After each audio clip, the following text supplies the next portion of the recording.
Hi everyone, अब हम लोग नेक्स्ट जेएस के अंदर कंपोनेंट टाइप्स के बारे में डिस्कस करने वाले हैं। यहाँ पे मैं रिएक्ट वाले कंपोनेंट्स की बात नहीं कर रहा। नेक्स्ट जेएस के अंदर भी अपने खुद के कंपोनेंट्स होते हैं, उनके बारे में ही हम लोग यहाँ पे बात करेंगे। सबसे पहले मैं आपको ये बताऊंगा नेक्स्ट जेएस के अंदर कितने टाइप के कंपोनेंट्स होते हैं। उसके बाद में सर्वर कंपोनेंट क्या होते हैं, क्या उनका यूज है, कहाँ पे हमें सर्वर कंपोनेंट्स यूज करने चाहिए। उसके बाद में सेम चीजें क्लाइंट कंपोनेंट्स के बारे में बताऊंगा। क्लाइंट कंपोनेंट क्या होते हैं, क्या इनका यूज है, कहाँ पे हमें क्लाइंट कंपोनेंट्स यूज करने चाहिए। उसके बाद में कुछ इंटरव्यू क्वेश्चन आएंगे। 3 मेजर इंटरव्यू क्वेश्चन बनेंगे यहाँ पे। पहला क्वेश्चन ये बनेगा, रेंडरिंग के बेस के ऊपर कंपोनेंट्स कितने टाइप के होते हैं। Client component versus server component, इनके बारे में डिटेल्स पूछ सकते हैं कि कहाँ पे कौन सा यूज करना चाहिए, आपको वीडियो में पता चल जाएगा। उसके बाद में क्या हम लोग क्लाइंट एंड सर्वर दोनों कंपोनेंट को एक साथ यूज कर सकते हैं कि नहीं कर सकते हैं। All right. और आप एक क्वेश्चन ये भी पूछोगे कि यहाँ पे सर्वर क्या है, क्लाइंट क्या है। डोंट वरी, इसके बारे में भी मैं आपको यहाँ पे बता दूंगा। यहाँ पे कोई प्रैक्टिकल एग्जांपल नहीं है, थ्योरेटिकल वीडियो है, बट बहुत ज़्यादा इंपॉर्टेंट है। यहाँ पे आपको बहुत सारे नेक्स्ट जेएस के कॉन्सेप्ट क्लियर होंगे और इंटरव्यूज के लिए भी बहुत इंपॉर्टेंट है ये वाली वीडियो, बिकॉज इंटरव्यू क्वेश्चन बहुत इंपॉर्टेंट है इसके। ऑलराइट, सो सर्वर कंपोनेंट क्या होते हैं। पहली चीज ये समझने से पहले ये देख लो कि सर्वर क्या है और क्लाइंट क्या है। देखो, जब भी हम लोग एक वेबसाइट बनाते हैं ना, वो हम लोग किसी न किसी सर्वर के ऊपर होस्ट करते हैं, तो उसी को हम लोग बोलते हैं कि ये हमारा सर्वर है। और क्लाइंट क्या होता है, जो हमारा सिस्टम होता है, लैपटॉप हो गया आपका, मोबाइल हो गया, कंप्यूटर हो गया, उसको हम लोग बोलेंगे क्लाइंट।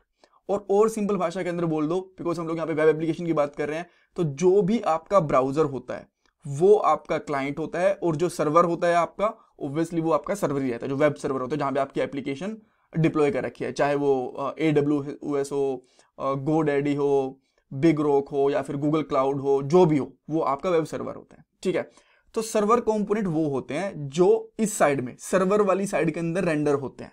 अब आप बोलोगे कि अच्छा, रेंडरिंग का मतलब क्या है, कि क्या वहां पे कुछ मशीन चलती है क्या। देखो, ऐसा नहीं है, ये थोड़ा अजीब सा वर्ड है।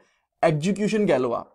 जिस कंपोनेंट की एग्जीक्यूशन सर्वर साइड के अंदर होती है उसको हम लोग बोलते हैं सर्वर साइड कंपोनेंट। वैसे रेंडरिंग एक परफेक्ट वर्ड है, अब अगर हम इसको डिटेल के अंदर समझें तो, बट बेसिक अंडरस्टैंडिंग के लिए आप एग्जीक्यूशन कह सकते हो। ठीक है, सो सर्वर कंपोनेंट कौन से हैं, जिनकी एग्जीक्यूशन या फिर रेंडरिंग सर्वर साइड के अंदर होती है। ठीक है, और नेक्स्ट जेएस के अंदर जितने भी कंपोनेंट्स बनते हैं ना, बाय डिफॉल्ट वो सारे के सारे सर्वर कंपोनेंट ही होते हैं, सर्वर साइड के अंदर ही एग्जीक्यूट होते हैं।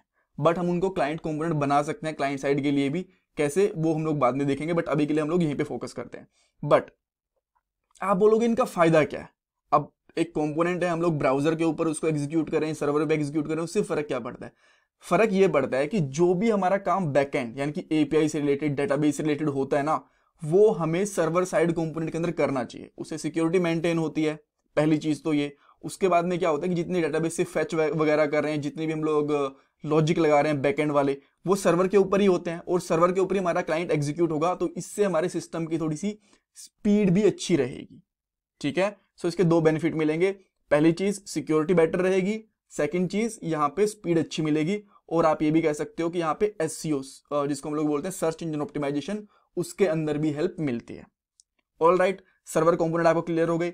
अब आपको और अच्छे से क्लियर होंगे जब आप कंपेयर करोगे क्लाइंट कंपोनेंट के साथ में। क्लाइंट कंपोनेंट कौन से होते हैं, जो आपके क्लाइंट साइड के ऊपर यानी कि ब्राउजर में, अगर मैं यहाँ पे स्क्रीनशॉट की बात करूं, जो आपके ब्राउजर के ऊपर रेंडर होते हैं फिर एग्जीक्यूट होते हैं, उनको हम लोग बोलते हैं क्लाइंट साइड कंपोनेंट। ठीक है, तो जैसा मैंने आपको बताया था, बाय डिफॉल्ट नेक्स्ट जेएस के अंदर सारे कंपोनेंट सर्वर कंपोनेंट होते हैं। ठीक है, तो अगर हमें उनको क्लाइंट कंपोनेंट बनाना हो तो क्या करना पड़ेगा, यूज क्लाइंट। ये लास्ट वाले पार्ट के अंदर, लास्ट पार्ट के अंदर मैंने आपको बताया था कि अगर आपको कुछ भी HTML का इवेंट वगैरह यूज करना है, कुछ फंक्शंस वगैरह पे ऑन क्लिक के ऊपर यूज करने हैं, तो आप यूज क्लाइंट लिख दो। उससे होगा क्या, वो वाला कंपोनेंट हमारा क्लाइंट कंपोनेंट बन जाएगा। ठीक है, तो अगर आपको क्लाइंट कंपोनेंट बनाना है तो क्या करना पड़ेगा, यूज क्लाइंट लिख सकते हो आप उसके ऊपर। अब इसके अंदर हम लोग क्या करते हैं, जितना भी UI रिलेटेड काम होता है, इवेंट्स होते हैं, ऑन क्लिक इवेंट हो गया, ऑन प्रेस हो गया, या फिर माउस ओवर वगैरह, जितने भी इवेंट्स होते हैं वो सारे के सारे हम लोग क्लाइंट कंपोनेंट्स के ऊपर करते हैं, बिकॉज ये ब्राउजर से UI से रिलेटेड सारी की सारी चीजें होती हैं। ठीक है, अच्छा, अब एक और जो एक क्वेश्चन भी मैंने आपको यहाँ पे बताया था, पहला क्वेश्चन, इसके मैं आंसर भी दे देता हूँ साथ के साथ में। रेंडरिंग के बेस के ऊपर कितने टाइप के कंपोनेंट होते हैं, यही 2 होते हैं, सर्वर एंड क्लाइंट। ठीक है, इन दोनों के बीच में डिफरेंस आपको पता चल गया, और भी और क्लियर होगा आपको। एक चीज और पूछ सकते हैं, can we use both type of component together. Yes, दोनों कंपोनेंट को हम लोग एक साथ यूज कर सकते हैं। यहाँ पे जो मैंने इमेज लिया है ना, ये Next.js की वेबसाइट से ली है, ऑफिशियल वेबसाइट से ली है। यहाँ पे देखो, जो आपको थोड़े पर्पल कलर वाले, ये देखो एस कंपोनेंट दिख रहे हैं ना पर्पल वाले, ये हमारे हैं सर्वर साइड वाले, और जो ब्लू कलर के दिख रहे हैं हमारे क्लाइंट कंपोनेंट है। तो इसने बताया कि जो आपके बड़े कंपोनेंट होते हैं, जहां पे डाटा आपका देखो ये इमेजेस वगैरह हैं, और यहाँ पे जो डाटा होगा ये सारा बैकएंड से उठ के आएगा। तो जो बड़े कंपोनेंट होंगे जिनके अंदर ज्यादा डाटा है, जो सर्वर साइड रेंडरिंग के जो एसईओ के लिए यूज में आएंगे, उनको आप सर्वर कंपोनेंट बनाओ।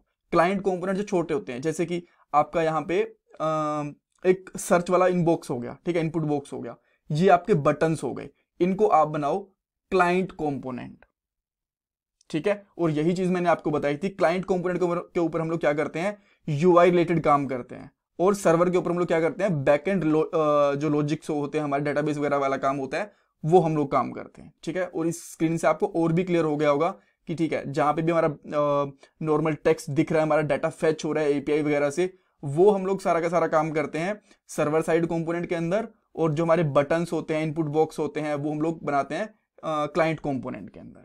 ऑल राइट, अच्छा, बट अगेन मैं आपको एक बहुत ही क्लियर पिक्चर देता हूं कि कहां पे आपको सर्वर कंपोनेंट यूज करने चाहिए, कहां पे आपको क्लाइंट कंपोनेंट यूज करना चाहिए। और ये भी मैंने Next.js की साइट से दिखाया, अगर आप बोलोगे तो मैं एक बार के लिए दिखा भी दूंगा ऑफिशियल वेबसाइट के ऊपर, बट एक बार के लिए देख लो, ठीक है, क्योंकि आप इनको कैसे फाइंड कर सकते हो इन दोनों चीजों को, ये भी मैं आपको बता दूंगा। देखो, डाटा फेचिंग होगा वो हम लोग करेंगे सर्वर साइड कंपोनेंट के अंदर, बिकॉज डाटा फेचिंग एपीआई से होगा, एपीआई डाटाबेस वगैरह सर्वर के ऊपर एग्जीक्यूट होता है उसके लिए, ठीक है, तो इसको हमें क्लाइंट के ऊपर नहीं करना चाहिए।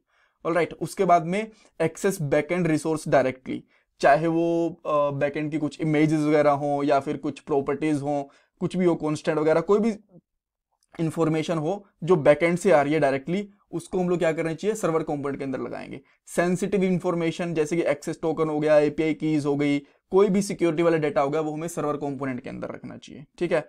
लार्ज डिपेंडेंसीज ऑन सर्वर, जितना भी हमारा हैवी डाटा है ना, जो बहुत ज्यादा टाइम लगाता है एग्जीक्यूशन होने के अंदर, वो सारा का सारा सर्वर के ऊपर रखना चाहिए। आप बोलोगे सर्वर के ऊपर एग्जीक्यूट होके आएगा, बाद में हमें मिलेगा, क्लाइंट के ऊपर नहीं रखना चाहिए, क्रोम के ऊपर, जहां पे इजी रहेगा। देखो ऐसा नहीं है, आपका सिस्टम हर तरीके की कैलकुलेशन के लिए नहीं बना होता। जब हमें लार्ज कैलकुलेशन करनी होती है ना, बहुत बड़ी बड़ी मशीन लर्निंग वाली, एआई वाली बोल लो, इस लेवल की, जब हमारे पास लाखों का डाटा होता है, वो सर्वर होते हैं ना, वही उसको बहुत आराम से हैंडल कर सकते हैं। उनके अंदर 32 GB रैम, 64 GB रैम, उससे भी ज्यादा वाली रैम्स होती हैं। उनकी एग्जीक्यूशन स्पीड, क्लॉक और उनके जो प्रोसेसर्स वगैरह होते हैं काफी हाई होते हैं।